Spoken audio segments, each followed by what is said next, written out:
Então, a partir de agora, a aula está gravando e nós vamos continuar a falar sobre a hidrostática e nós vamos agora falar sobre o princípio de Pascal. Em 1652, Blaise Pascal, que ele é um físico, matemático, filósofo, moralista, teólogo francês. Então, ele desenvolve deixa eu só passar para cá, senão eu não vejo vocês. Muito bem. Então, esse é o Blaise Pascal. Então, ele desenvolve um dos teoremas, e esse teorema é um teorema extremamente importante no nosso dia a dia. É um teorema que nós utilizamos desde a hora que nós acordamos até a hora que nós vamos dormir. Tá? Então, quando você vai lá escovar os dentes, você aperta o tubo do creme dental e aí você vai utilizar o teorema, o princípio de Pascal.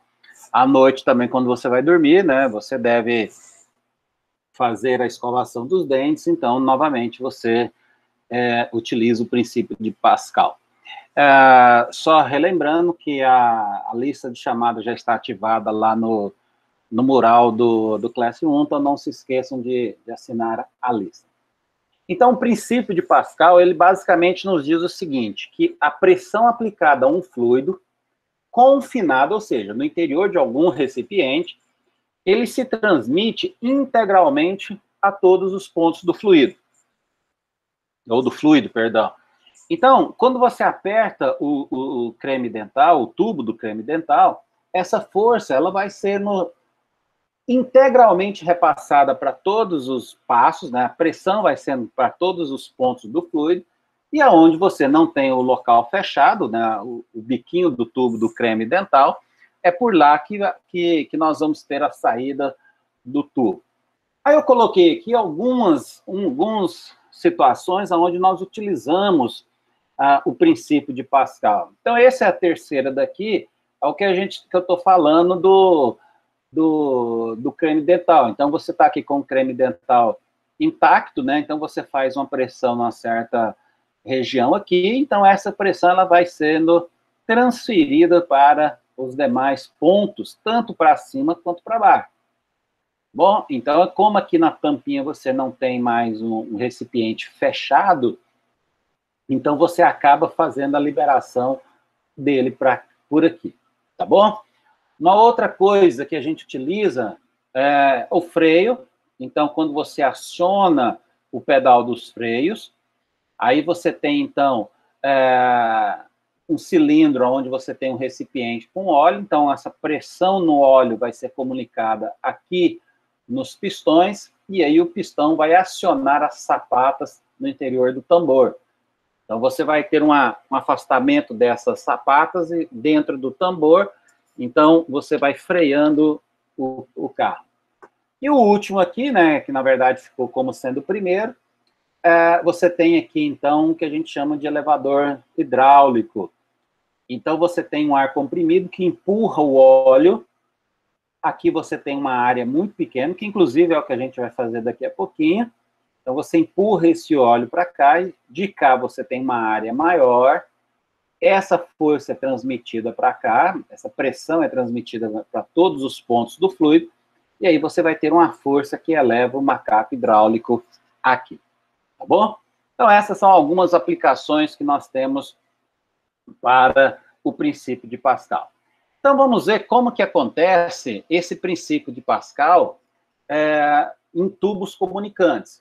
Então, se você observar nessa figura, isso aqui é um tubo em U, é um tubo comunicante. Então, se você observar aqui, ó, o nível do fluido, ele está exatamente igual aqui. Então, no interior desse tubo em U, você faz a colocação de um determinado fluido. Esse fluido pode ser qualquer um, tá bom? Do lado de cá, deixa eu pegar a canetinha para poder escrever. Eu não sei mais qual é a cor da caneta, tá? Tá em branco ainda. Deixa eu trocar aqui por vermelho. Então, do lado direito daqui, eu tenho esse êmbolo, ou essa parte do meu tubo, uma área A1. Do lado de cá, eu tenho uma área A2.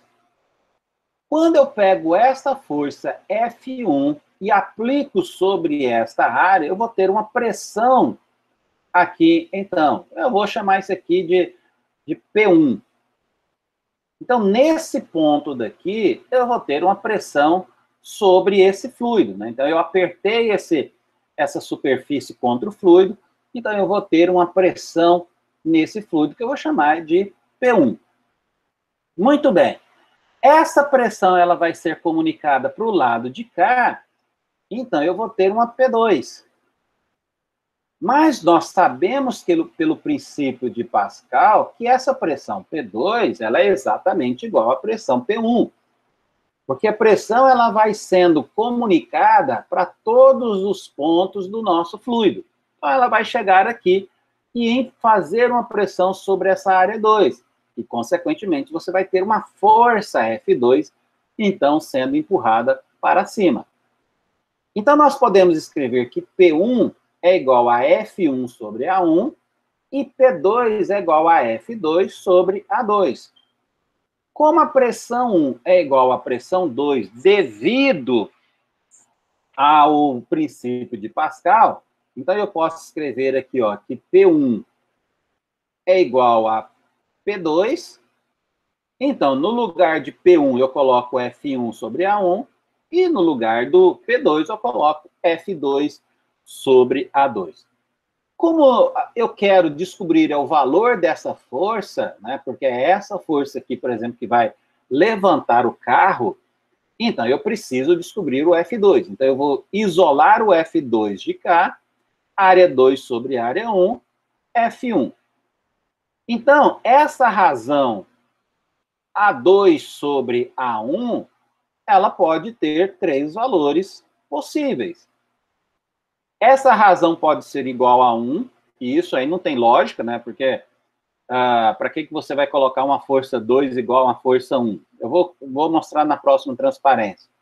Essa razão pode ser maior do que 1, e essa razão pode ser menor do que 1. Então, vamos para a próxima transparência. Eu retirei a transparência, mas tudo bem. Então, o que vai acontecer? Ó? Quando o A2 for maior do que o A1, significa que essa razão é maior do que 1. E aí, a força 2 vai ser maior do que a força 1. Esse é o grande princípio do funcionamento dos macacos hidráulicos. Você coloca uma força F1 bem pequenininha e você pode ter uma força F2 bem grande. O suficiente para você levantar um carro, né? É igual eu coloquei aqui nessa figura, ó. A área 1 é essa daqui bem pequenininha e aqui a área 2 bem grande. Então, uma força pequena que você coloca nessa área vai ter uma força grande aplicada aqui, suficiente para você levantar esse carro. Obviamente, se a razão for igual a 1, é porque A2 é igual a A1, e aí eu vou ter que a força 2 é igual a F1, que é uma força que a gente... essa é uma situação que a gente nem utiliza, né? E a segunda é quando o A2 for menor do que o A1. Aí é uma redução de força. Então, o F2 vai ser menor do que o F1. Tá bom? Quando você precisa fazer uma redução de forças, aí você pode inverter o tamanho dessas áreas aqui e você consegue trabalhar direitinho. Tá bom? Muito bem. Deixa eu só ver se eu separei aqui uma... não, acho que eu não separei.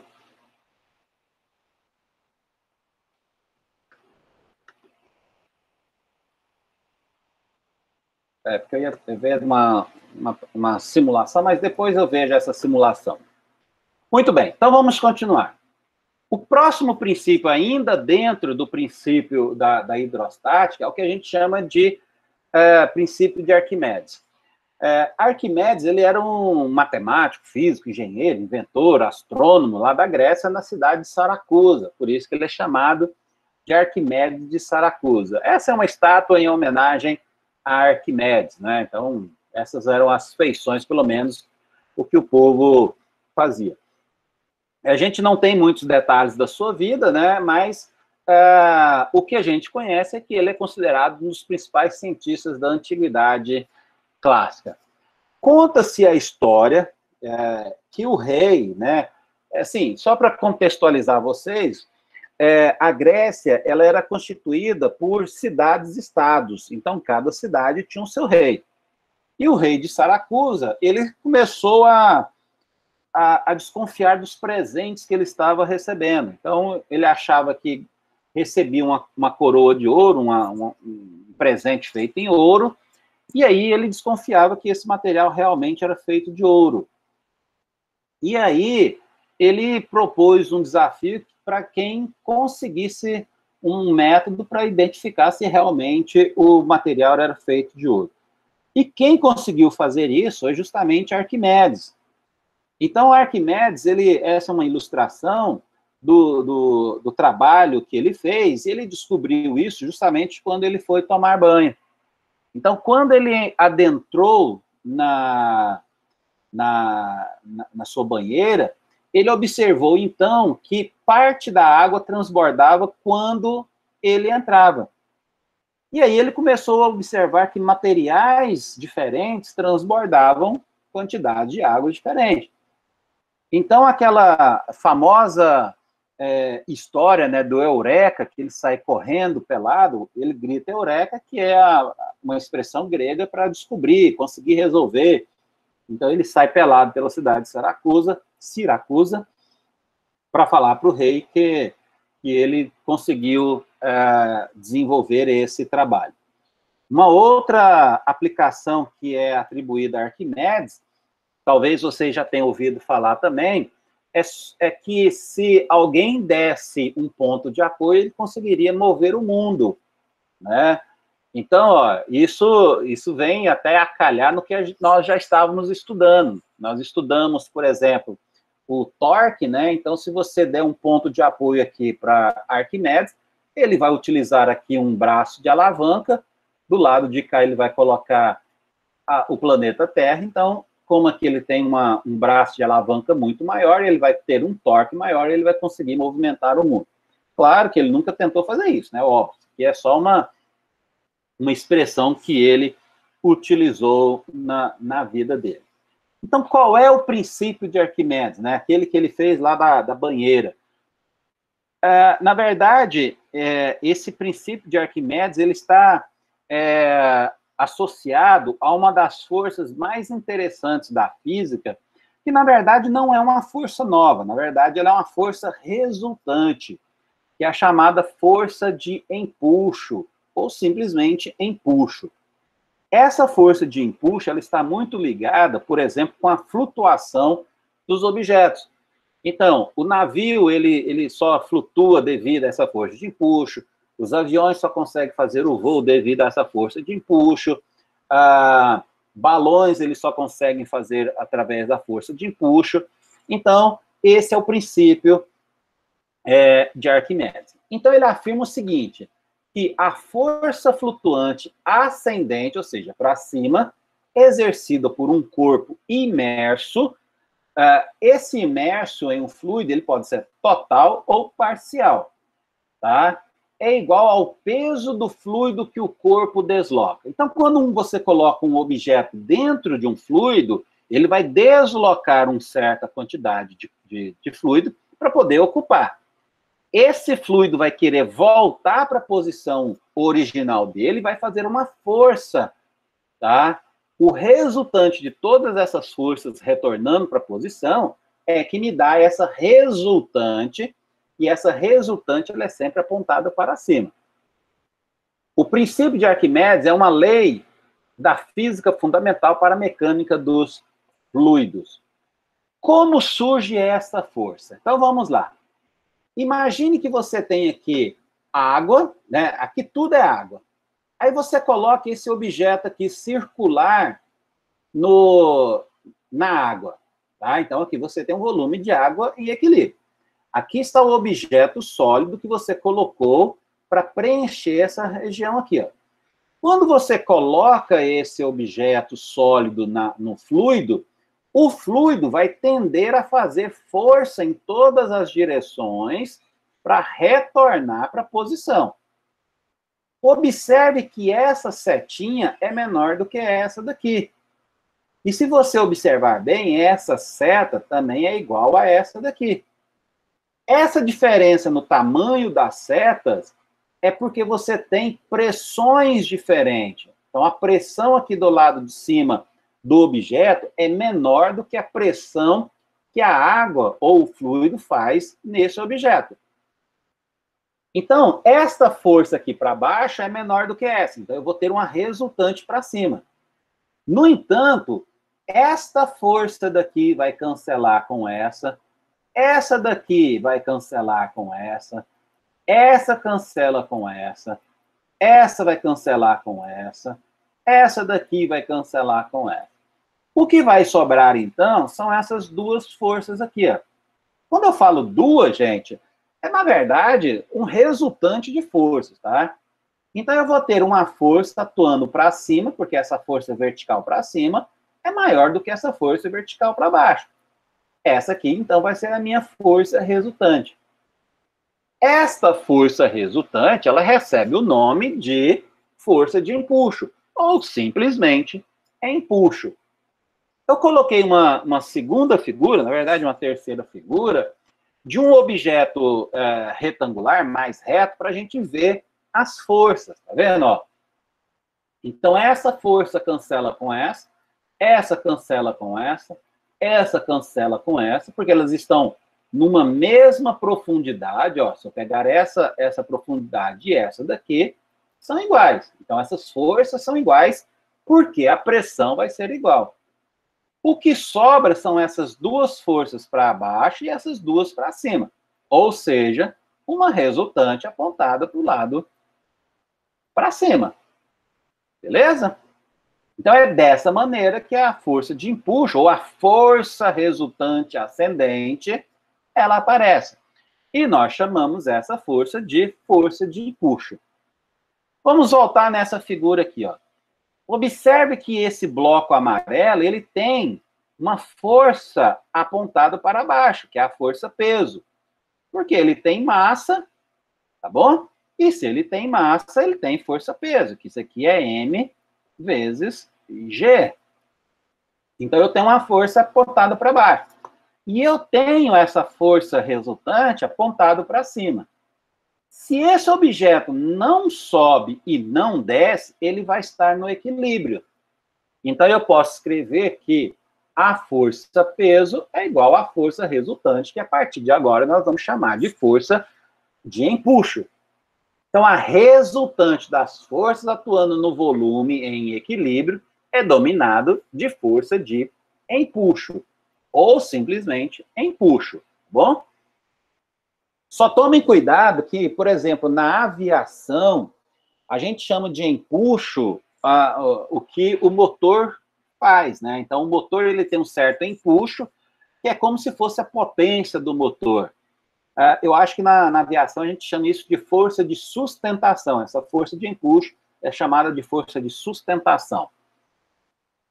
A força de empuxo ela é sempre orientada para cima. Não tem força de empuxo lateral, não.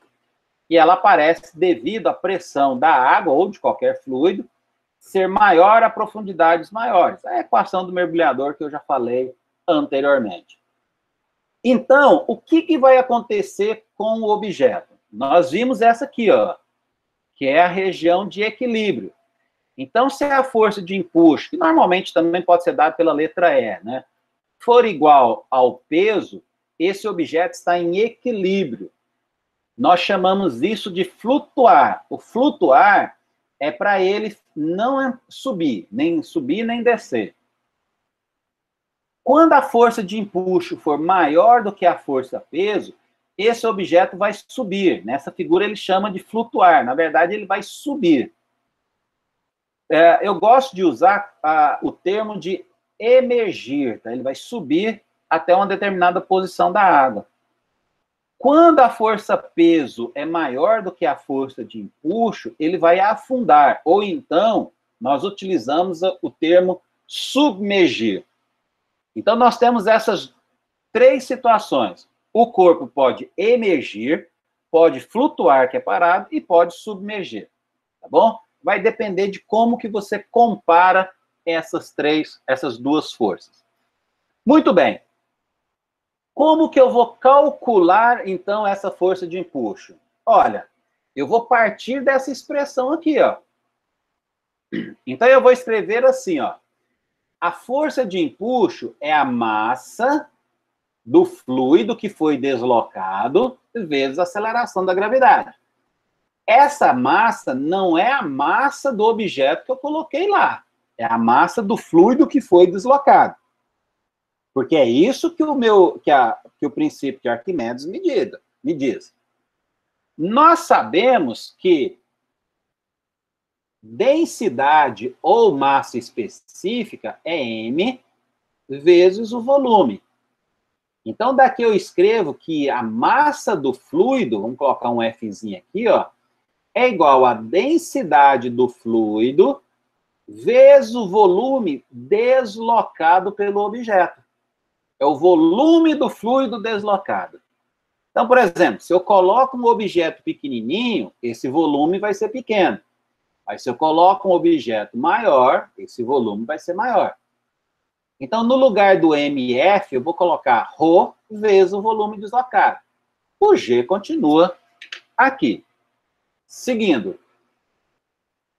Nós sabemos que existe uma diferença de pressão, né?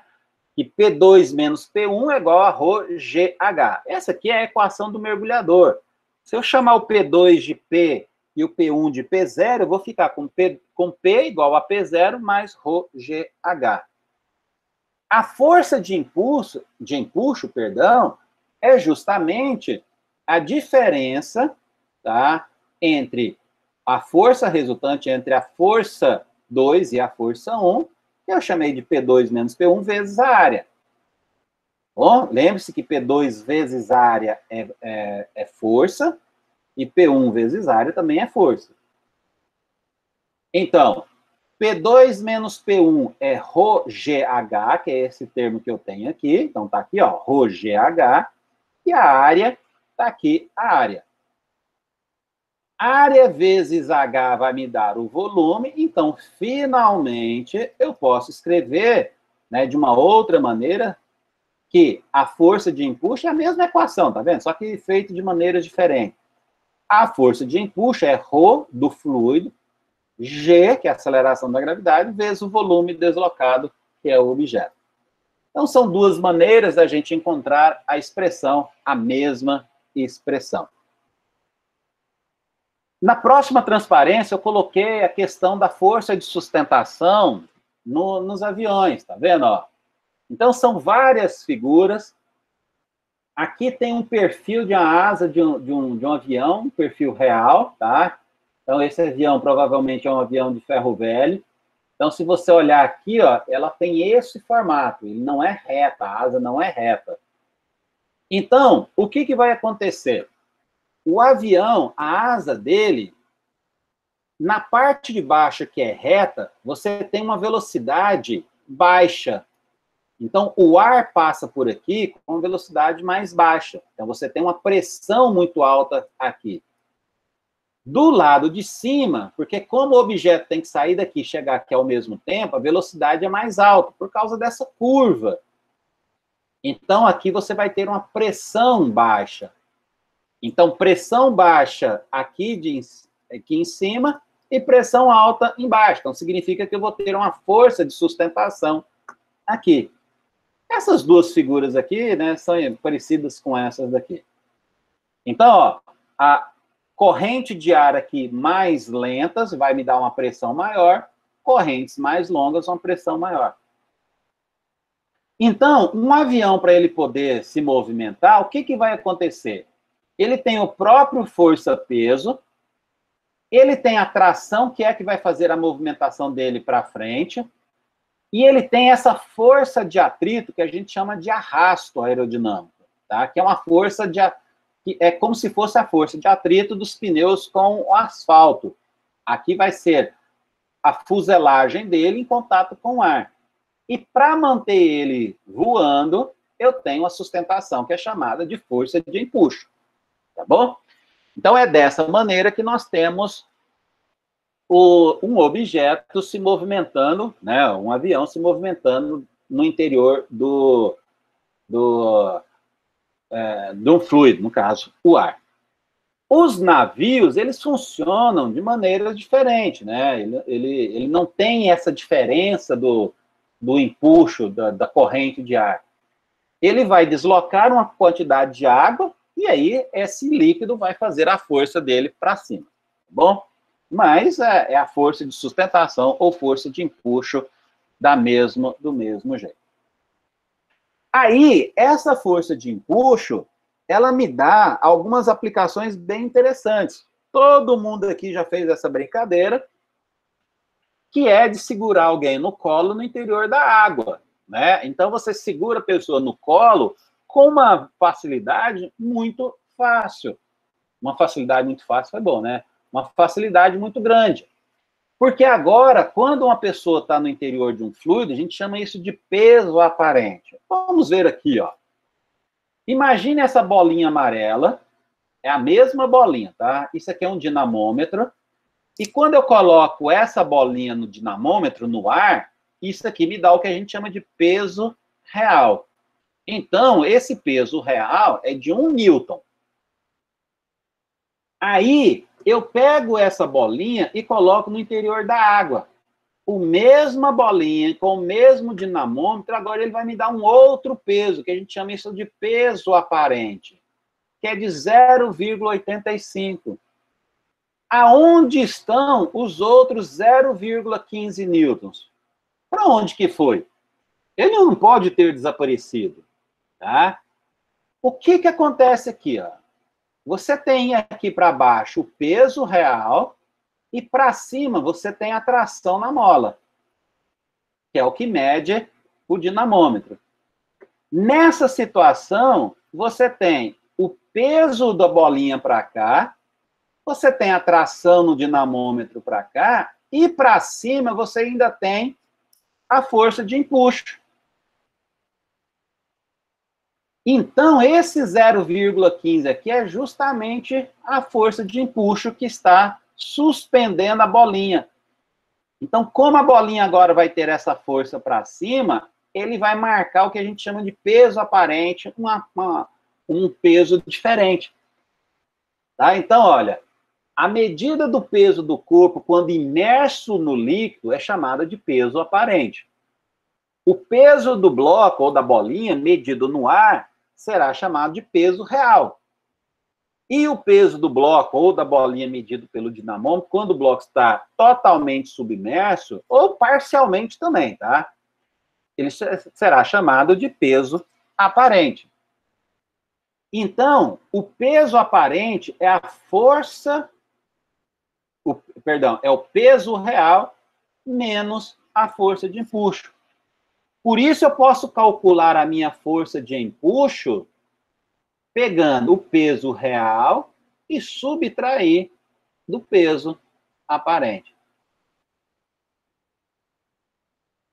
Eu não sei como é que estão as aulas de laboratório de Física 2, né? Mas existe algumas... eu vou até mostrar agora para vocês uma simulação que você pode comparar isso. Então, vamos lá. Para eu fazer isso, eu vou parar esse compartilhamento que eu estou com vocês e vou compartilhar outra tela com vocês. Então, vamos aqui, uma guia do Chrome. Não é essa, impulsão, elevador, princípio de Pascal. Deixa eu ver se é esse daqui. Não. Espera aí. Abriu errado.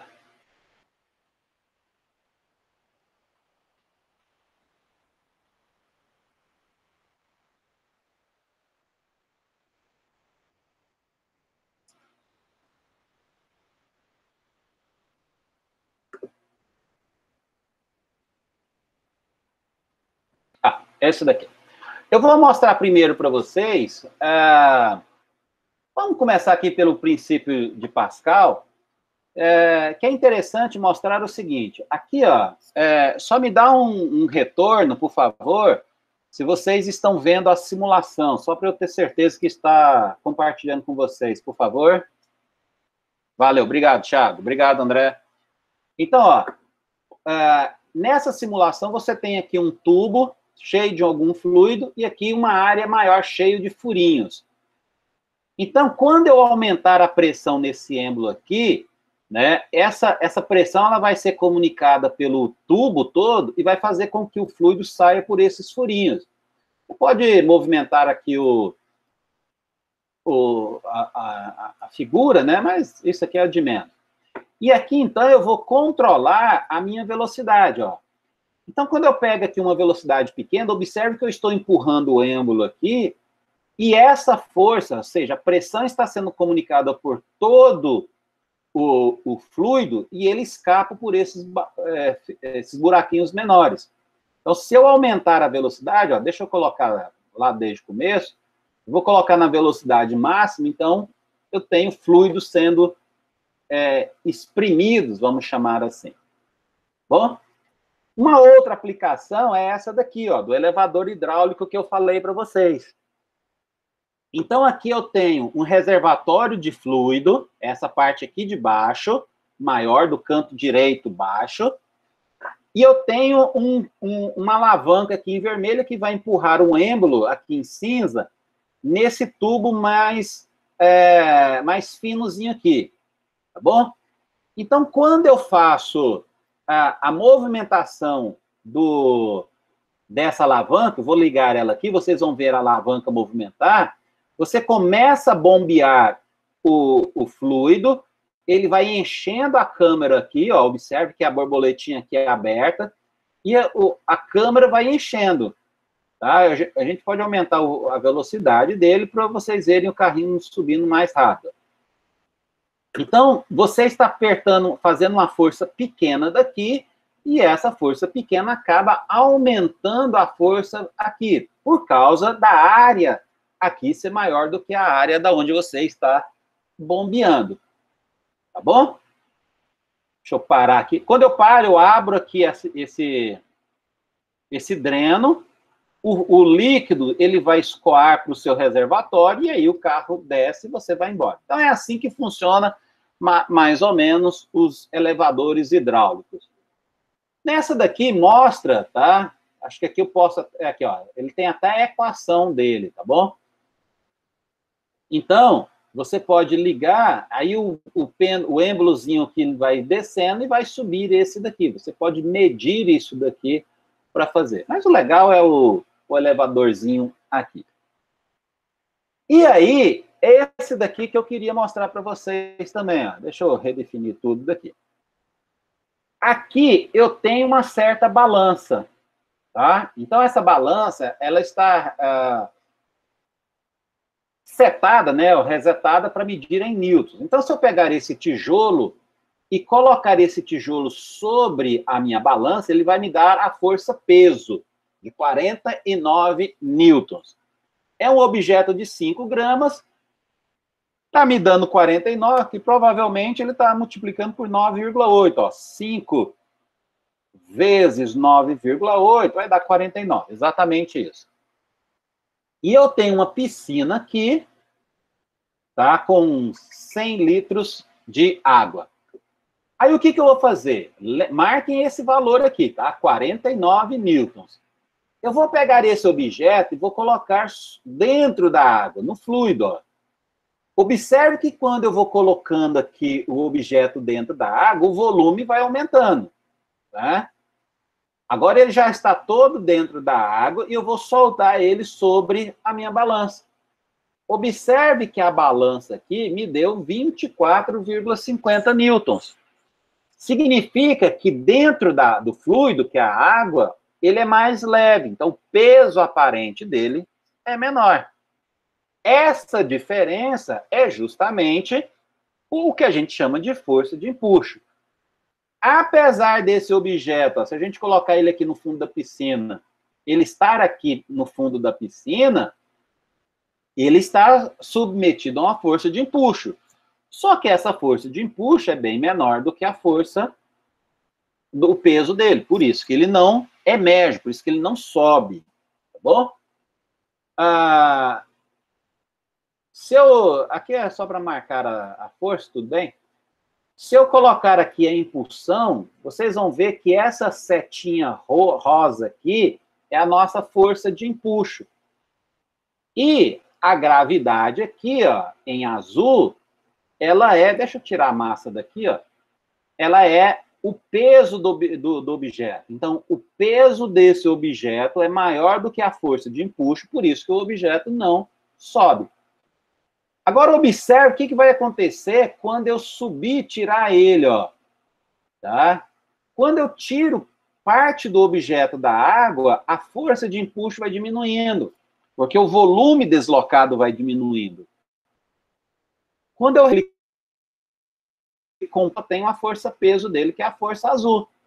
Né? Inclusive, se eu colocar de volta na balança, ó, só aparece a força azul, que é a chamada força gravitacional.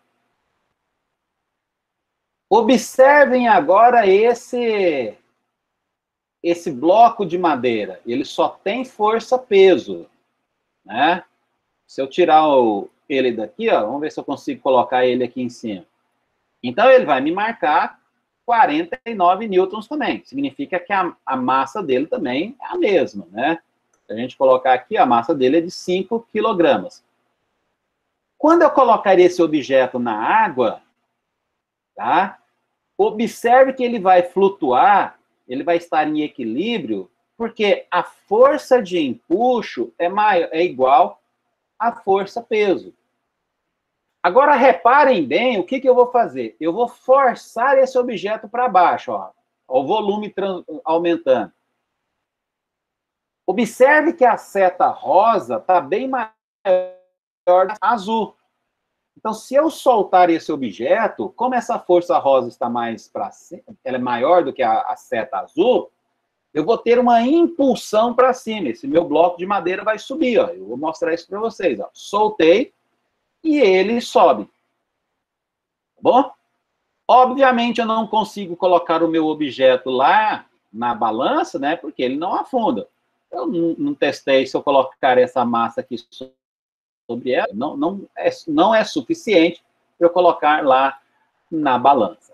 Tá bom? Deixa eu ver o que tem aqui, que eu não olhei isso daqui.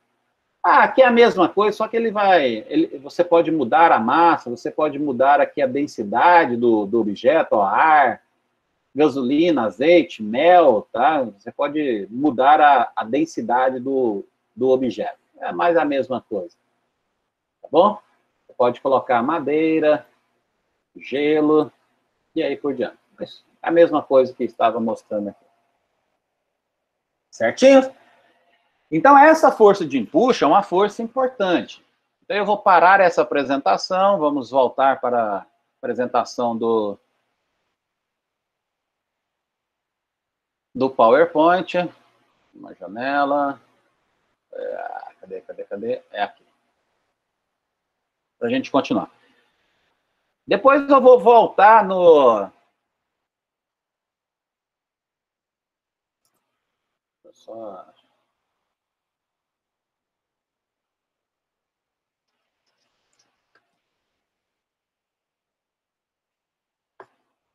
A hora que eu apanho aqui para mostrar o que eu quero.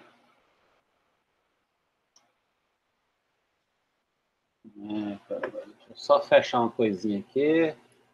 Aí, pronto. Muito bem. Então, vamos voltar aqui, porque agora nós vamos fazer alguns exercícios envolvendo essa parte da força de empuxo, tá? Que é importante para nós. Então, vamos lá. O primeiro exercício, ele envolve lá o teorema de Pascal, né? Que é a relação das áreas, etc. Então, ó, um pistão com uma pequena área de seção transversal Azinho, eu vou chamar esse A1 de cá. Então, eu tenho aqui um Azinho. É usado em uma prensa hidráulica para exercer uma força F sobre o líquido confirmado. Então, esse F1 é a força Fzinho. Uma tubulação de ligação conduz a um pistão maior com uma área de seção transversal A. E aí, essa é a área 2 de cada, direita. Ele pergunta qual é a intensidade F da força que o pistão maior resistirá sem mover. Então, eu quero saber o valor de F maiúsculo aqui. Letra B. Se o pistão menor possuir um diâmetro e o pistão maior possuir um diâmetro de 53 centímetros, que intensidade da força sobre o pistão menor, tá? Aqui saiu errado a digitação, é menor, equilibrará uma força de 20 kN no pistão maior. Então, vamos lá. Vou trocar aqui a cor, porque fica mais fácil na cor branca. Então, nós vamos ter o seguinte. Na letra A, eu sei que F2 é igual a A2 sobre A1 vezes a força 1. O F2 é justamente a força F que eu quero descobrir, a relação dela, né? A área 2, o exercício chamou de Azão, e a área 1 ele chamou de Azim. E a força F1 é a força pequenininha que nós colocamos. Então, a letra A é exercício de criança brincar, né? Nem vale a pena o esforço nosso para fazer ele, que é muito fácil, é só isso daqui. Agora, na letra B, eu vou pegar esse resultado para descobrir esse Fzinho, porque ele me deu a área e me deu essa força Fzão. Então, eu vou escrever assim, ó. F grande é igual a A dividido por Azinho vezes Fzinho. Então, daqui eu vou tirar que o Fzinho é igual a Azinho sobre Azão vezes o F maiúsculo. Lembrando que Azinho e Azão são as áreas. Como ele me deu o cilindro, ele me deu o diâmetro, então eu tenho que essa área aqui é a área circular, ó. Então, a área, ela é dada por π, Rzinho ao quadrado, dividido por π, Rzão ao quadrado, vezes F. Esse π vai embora com esse π, e nós vamos lembrar que R minúsculo é o diâmetro dividido por 2. E o R maiúsculo é o diâmetro maior dividido por 2. Então, eu vou ficar com Dzinho ao quadrado dividido por 4 vezes 4 dividido por Dzão ao quadrado. No lugar do Rzinho, eu coloquei isso daqui. Então, se eu elevar aqui ao quadrado, eu vou ter esse termo aqui ao quadrado. E se eu elevar esse termo ao quadrado, eu vou ter isso daqui ao quadrado, tá? Por isso que apareceu esses 4 aqui. Vezes o Fzão. Esse 4 vai embora com esse 4. Aí eu vou continuar na próxima página, que aqui vai ficar muito espremido. Então, ó, Fzinho vai ficar Dzão sobre... Não, Dzão não, né? Dzinho, perdão. Deixa eu apagar aqui. Então, ó. Epa. Isso. Então, o Fzinho que eu quero descobrir vai ficar Dzinho sobre Dzão ao quadrado vezes o Fzão. Tá bom? Ó, Dzinho sobre Dzão, tudo elevado ao quadrado, vezes o Fzão. Agora eu vou substituir. Observe que eu não preciso fazer a transformação de centímetros para metros, porque nos dois vão ter centímetro. Ele vai acabar cancelando. Então, eu vou ficar com 3,80 centímetros, dividido por 56 centímetros. Esse centímetro vai embora com esse centímetro. Tudo isso ao quadrado é 53, não 56.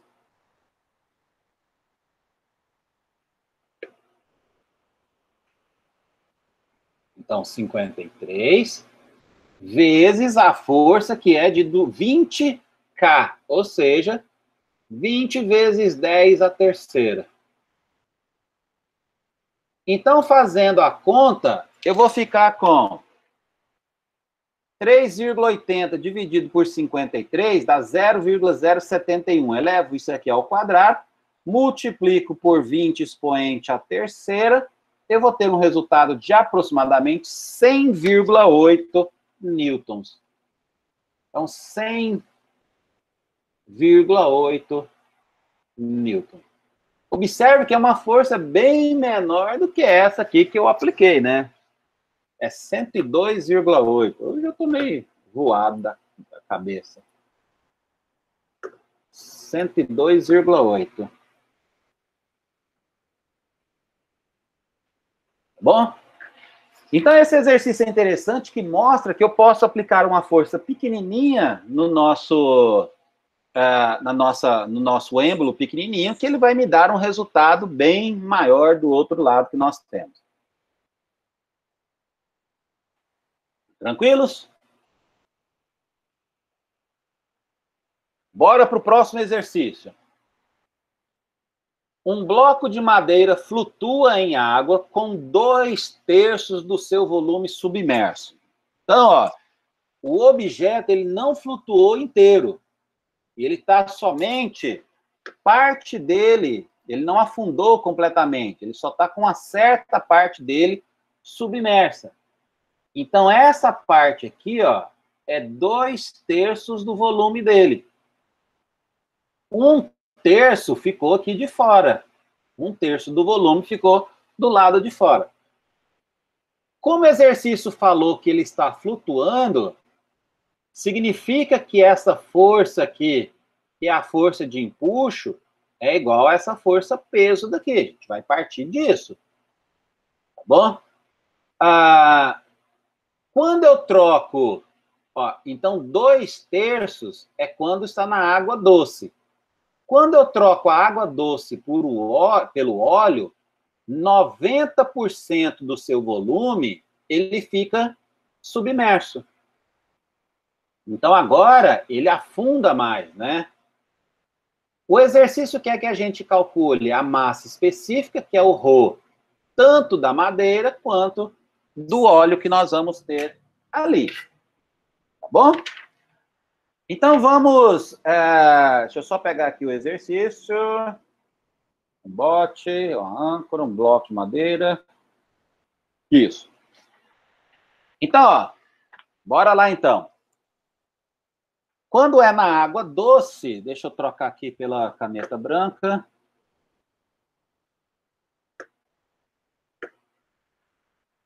O volume deslocado na água, ele vai ser 2/3 do volume total, que é o volume do nosso bloco. Quando for no óleo, o volume do óleo, ele vai ser 90%, ou seja, 0,9 do volume da nosso bloco de madeira. Então, eu quero descobrir qual é o ρ da madeira e qual é o ρ do óleo. É isso que ele quer. Então, vamos lá. Na letra A, eu sei que o peso é igual à força de empuxo. Né? Nós vimos isso porque ele está em repouso ali. O peso do objeto é a massa da madeira vezes a aceleração da gravidade. Rho vezes G. M vezes G. Vamos colocar um Mzinho aqui para falar que é da madeira, né? A força de empuxo é a densidade do fluido vezes a aceleração da gravidade vezes o volume deslocado. esse G vai embora com esse G, e aí eu vou ficar, então, com a massa da madeira. Qual é a massa da madeira? Lembre-se que massa específica é M sobre V. Então, a massa da madeira vai ser a densidade da madeira vezes o volume do bloco de madeira, que é V. A densidade do fluido vezes qual é a densidade, o volume deslocado na água doce? É 2/3 do volume do bloco de madeira. O bloco de madeira cancela, o volume do bloco cancela com o volume do bloco. Então, o nosso ρ da madeira é igual a 2/3 da densidade da água. Então, eu vou ficar com 2/3 de 1000. Que a densidade da água é de 1,0 vezes 10 à terceira quilogramas por metro cúbico. Então, fazendo essa conta, nós descobrimos que a densidade da madeira vai ser de aproximadamente, vai dar uma dízima aqui, né? 666,7 quilogramas por metro cúbico. É por isso que a madeira, ela flutua na água, porque a densidade dela é menor do que a densidade da água. Objetos menos densos do que a água, a tendência é flutuar. Objetos mais densos do que a água, a tendência é afundar. Tá bom? Então, agora vamos fazer a mesma coisa. Ó, letra B. O peso do bloco é igual à força de empuxo. Do lado direito continua a massa da madeira vezes a aceleração da gravidade é igual à densidade do fluido vezes G vezes o volume deslocado. A massa da madeira é a densidade da madeira, que agora eu já sei, vezes o volume do bloco de madeira. Esse G vai embora com esse G. A densidade do óleo, que eu quero descobrir agora, porque agora eu troquei a água pelo óleo, vezes o volume deslocado, que é de 0,9 V. Esse V vai embora com esse V. Então, a densidade do óleo vai ficar densidade da madeira dividido por 0,9. Então, a densidade do óleo vai ficar... A densidade da madeira é 666,7 dividido por 0,9. Então, a densidade da madeira, ela vai ficar... Resultado, não, já tirei aqui. Então, vai ficar 666,7 dividido por 0,9, 740,77. Vou arredondar. 740,8 quilogramas por metro cúbico. Observem que a madeira ainda flutua no óleo, porque a densidade do óleo é maior do que a densidade da madeira. Então, o bloco ainda continua flutuando. Tá bom? Ele não vai afundar ainda. Então, esse é um exercício interessante que mostra a situação de dois objetos, ou de um mesmo objeto, sobre dois líquidos diferentes. Tá bom? Alguma dúvida, alguma pergunta? Então, vamos continuar. Isso aqui é se eu precisasse de mais espaço. Bora para o próximo exercício, exercício 10. Lembrando que esses exercícios estão todos resolvidos lá na lista, vocês poderão depois ver, tá? E refazer, estudar. Que a gente vai conversar daqui a pouquinho sobre a nossa prova também. Então, o exercício 10, ele fala o seguinte, esqueci de ligar uma lampadinha aqui para vocês me verem melhor. Engraçado que no primeiro horário nós tínhamos uma média de 11, 12 alunos na aula, né? Agora nós só estamos com 7. Então, esses 4, 5 alunos, eles responderam chamado no primeiro horário e não voltaram para o segundo. Né? Mas tudo bem, né? Cada um sabe de si, né? Não vou ficar aqui dando falta para ninguém, não. É só para saberem que eu sei que está acontecendo isso, mas tudo bem. O exercício 10, ele fala o seguinte, todo mundo já ouviu falar do Mar Morto. O Mar Morto, ele tem uma densidade de água relativamente alta, tá bom? É um pouco mais alta do que os outros mares. A concentração de sal lá é muito grande. Tanto é que se recomenda que você fique no Mar Morto no máximo 15 minutos dentro da água. Então, você fica lá 15 minutos dentro da água e você sai, toma uma ducha de água doce para retirar o excesso de sal. Caso você fique muito tempo dentro do Mar Morto, você começa a se desidratar. É incrível você pensar que você vai se desidratar dentro da água, né? Mas isso acontece por causa da densidade da água do Mar Morto, que é maior do que o normal. Então, ó, o exercício ele fala justamente isso. Ó. Cerca de 1/3 do corpo de uma pessoa flutuando no Mar Morto está acima da linha da água. Então, significa que 2/3 está abaixo. Então, vocês têm que tomar cuidado na leitura do exercício. Se 1/3 está acima, é porque ele deslocou 2/3 para baixo. Supondo que a massa específica do corpo humano seja de 0,98 gramas por centímetros cúbicos, opa, andei demais. Determine a massa específica da água do Mar Morto. Então, ele quer saber a massa ou a densidade da água do Mar Morto. Então, vamos lá. O volume deslocado, ele vai ser igual a 2/3 do volume da pessoa. 1/3 ficou de fora. Então, eu vou partir do que o peso da pessoa é igual à força de empuxo, porque a pessoa está flutuando.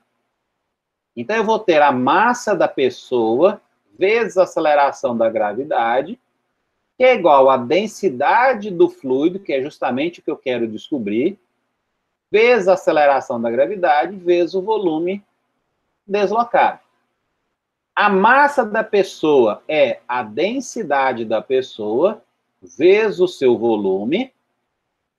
O G vai embora com esse G de cá. Isso é igual à densidade do fluido, que eu quero descobrir, vezes o volume deslocado, que também é de 2/3. Esse exercício acaba sendo muito parecido com o da madeira, né?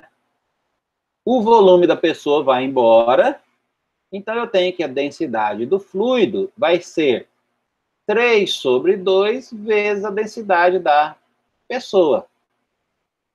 Então, a densidade do fluido vai ficar 1,5, que é o 3/2, vezes 0,98. Lembre-se que para passar de quilogramas centímetros cúbicos para, de gramas por centímetros cúbicos para quilogramas metros cúbicos, basta multiplicar por 1000, ou seja, 10⁻². Então, a densidade do fluido, né, fazendo essa continha, eu vou ficar, então, com 1,5 vezes 0,98 vezes 1000, vai dar 1.470. Então, 1.470 quilogramas por metros cúbicos. Só para vocês terem uma ideia, isso daqui é aproximadamente 47% maior do que a da água doce, a densidade da água doce. Mais ou menos. Tá? Mais ou menos, não, dá até exato, né? Se eu pegar 1.470 dividir por 1000, vai dar 1,47 menos 1, 47% maior do que a água doce. Então, a água do Mar Morto, ela é 47% mais densa do que a água doce. Então, por isso que lá você consegue essa flutuação de maneira bem mais tranquila. Tá bom? Legal, né? Vamos continuar, então. O exercício 13. Era para ser um carro, mas eu não consegui achar um carro, então eu coloquei uma morsa aí mesmo, né? A morsa sobre um pedaço de gelo. Vou pegar aqui. Então, o exercício, ele pergunta o seguinte: qual é a área mínima? Então, ele quer saber o valor de A da superfície superior de uma placa de gelo com 0,30 metros, ou seja, a espessura desse gelo aqui, ó, é de 30 centímetros. Eu vou chamar isso aqui, acho que na nota de aula, eu chamei de Ezinho, de espessura mesmo. Podia ser H, não tem problema não. Então, esse E vale 0,30 metros. E esse bloco de gelo ele vai flutuar sobre água doce que suporta um carro de massa 1.100 kg. Então, essa é a massa do nosso objeto. Então, essa morsa aqui está representando o nosso carro. Eu quero saber a massa dessa morsa. Perdão, eu quero saber qual é a área dessa placa de gelo, que eu coloco essa morsa aqui. Então, eu vou ter uma força-peso para baixo e eu vou ter uma força de empuxo para cima. Então, o exercício parecido com os outros. Vamos trocar aqui a caneta para branca. Tá bom? Então, ó, a gente parte do peso do carro ter e ser igual à força de sustentação, ou chamada força de empuxo. Então, a massa vezes a aceleração da gravidade é igual a ρ, que é a densidade do fluido, vezes a aceleração da gravidade, vezes o volume deslocado. Muito bem. Essa massa vai ser a densidade do gelo, né? Vai ser a densidade do gelo vezes o volume da placa de gelo, então eu vou chamar de volume de gelo. Isso daqui, o G vai embora com esse G, vai ficar igual a densidade da água doce vezes o volume deslocado. O que eu vou fazer? Eu vou admitir que a água está bem aqui, ó, bem no limite do nosso gelo. Então, ele vai afundar essa espessura todinha. Então, esse volume deslocado aqui, ele vai ser a área vezes o nosso... eu esqueci de um detalhe, perdão. É porque aqui tem a morsa em cima, né? Perdão, deixa eu começar de novo, gente. Eu esqueci desse detalhe. Vou apagar tudo e começar. Porque é o seguinte, além do peso do gelo, eu tenho o peso do carro. Então, ó, o peso do carro mais o peso do gelo é que vai ser igual à força de empuxo. Eu esqueci que tinha o carro sobre o gelo, perdão. O peso do carro vai ser a massa do carro vezes G, mais a massa do gelo vezes G. Aqui vai ficar a densidade da água doce vezes a aceleração da gravidade vezes o volume deslocado. O G vai cancelar do mesmo jeito. A massa do carro eu sei, então eu vou deixar aqui. Mais a massa do gelo. A massa do gelo vai ficar a densidade do gelo vezes o volume do gelo. A densidade da água doce vezes o volume deslocado. O volume deslocado vai ser a área do gelo vezes a espessura do gelo. que é o mesmo que vai acontecer aqui, ó. Então, massa do carro é igual, eu vou passar esse termo para o lado de cá. A densidade da água doce, vezes a área que eu quero saber, vezes a espessura, menos a densidade do gelo, vezes a área, vezes a espessura, que é esse volume do gelo que eu passei para cá também. Eu vou colocar somente a área em evidência, que é o que eu quero descobrir. Então, vai ficar assim, ó. A massa do carro é igual à área, aí eu abro um parênteses, a densidade da água doce menos a densidade do gelo vezes a espessura que eu conheço. Então, finalmente, a área do gelo vai ficar a massa do carro dividido pela densidade da água doce, que eu conheço, menos a densidade do gelo. Eu não conheço agora de cor, mas a gente pode olhar numa tabela, vezes a espessura que o exercício me deu. Então, vamos substituir 1.100 quilogramas dividido por 1.000, que é a densidade da água doce. A densidade do gelo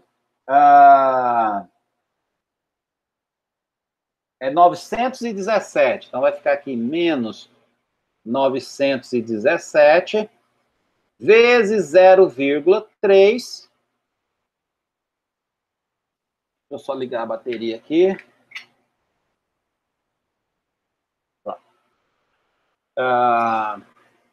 Que é a espessura do gelo. Então, fazendo essa continha, vamos ver se eu não errei nenhuma conta. Então, vamos lá. 1.100 dividido por... Deixa eu pegar aqui o 0,3 primeiro. Agora eu vou dividir por 1.000 menos 917. Então, nós vamos chegar num resultado de aproximadamente 44,2 metros quadrados. Então, 44,2 metros quadrados aproximadamente. É importante lembrar, nesse exercício, que a densidade do gelo ela não foi fornecida pelo enunciado, tá? Então, nesse caso, a gente tem que ir buscar qual é a densidade do gelo. Tá bom? Então, a densidade de gelo, nesse caso, eu utilizei um valor padrão de 917. A densidade da água doce, o padrão dela é de 1.000 quilogramas por metro cúbico. Aqui não é quadrado não, tá? Cúbico. Então, são dois resultados que a gente ou sabe de cor, ou então vai nos handbooks da vida, e aí a gente acaba descobrindo esse resultado. Tá bom? Alguma dúvida sobre esse exercício?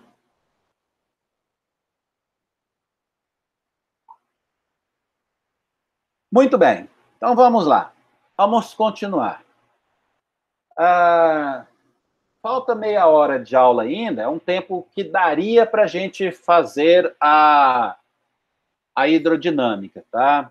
Mas eu quero conversar com vocês sobre a nossa prova. Então, eu vou dar uma paradinha por enquanto, para a gente falar sobre a prova. Depois eu vou continuar falando mais uma coisinha para vocês. Eu tinha marcado a nossa prova para acontecer no dia 21/5. Ela vai continuar no dia 21/5. Só que o que vai acontecer? Semana que vem eu tinha planejado fazer MHS, que é o movimento harmônico simples, ou seja, começar a ondulatória com vocês. Aí eu faria a prova envolvendo fluidos e MHS.